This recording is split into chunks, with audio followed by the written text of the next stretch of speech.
A local nonprofit is in need of volunteers to help local children and teenagers build valuable life skills. Child Advocates of Placer County has an extensive program to help the most vulnerable get the help they need. Executive Director Don Kleinfelder joins us to share how it all works. Welcome to the show, Don.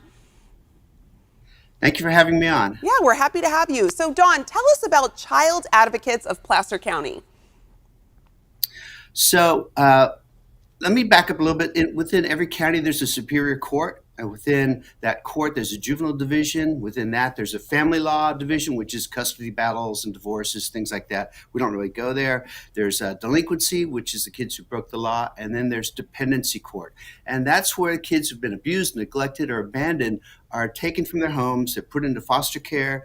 And basically, they become dependents of the court. In our county and most counties, every social worker might have 30 or 40 cases, and it's really difficult to stay up with these kids and to really help them out. And so years ago, up in Seattle, Washington, a judge started something called Court-Appointed Special Advocates, which trains community volunteers to be assigned through a court order to go to meet one-on-one with a child and to really help the judge and the court understand two things. What does the child want? And what does the child really need? And that very first CASA program now is nationwide, and every county in California, almost every county in California has a CASA program. So that's what Child Advocates mainly does. We run the Court-Appointed Special Advocate, or CASA program. And we have about, at any one time, about 200 foster kids in Placer County, and we're always looking to match more volunteers to those kids. We also are kind of unique in that we also do our CASA program within the delinquency court. These are kids, again, who've been run afoul of the law, but as our judge says, the difference between a kid in delinquency court and a kid in dependency court is typically who got caught. In delinquency court, it's the kids. In dependency court, it was the parents. The family dynamics are the same. And so ultimately, that's what we do, is try to help these very vulnerable kids become successful, thriving adults. And Don, why is there a critical need for court-appointed special advocates? So I think, a typical CASA kid, we've had kids in the foster care system for years, 5 years, 6 years, 7 years. They might go through several different high schools or junior highs. They might be in different families. Their social workers come and go. The CASA volunteer becomes that one consistent, reliable adult.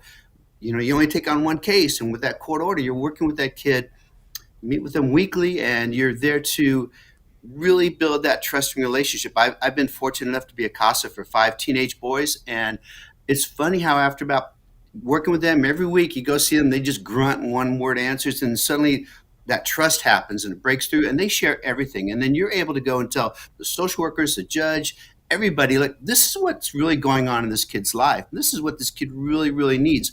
There's no one else in the courtroom who can really say that. No one else really has that kind of relationship with the kid. Social workers, they all have, they're paid employees, and as a volunteer, when that kid knows that you're just there volunteering, nobody's paying you to be there, a huge trust forms, and amazing things happen. All right. And what other programs, you touched on it a little bit, but what other programs does the Child Advocates of Placer County offer? So we're kind of a unique program in that a few years back, we realized that to just work with the kids, but not work with what's going on in the home, it's just going to be very tough to make it successful. And so we have 2 divisions now, a youth services division and a family services division. And within youth services, we're working with, again, foster kids, kids in dependency court.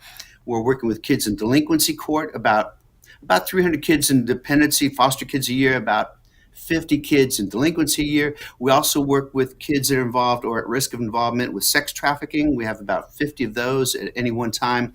And so that keeps our CASAs really, really busy. But we also offer up training for family services, family mentors. And so that's working with a parent who's trying to reunify with their kids or just struggling with basic needs. Maybe it's housing, whatever.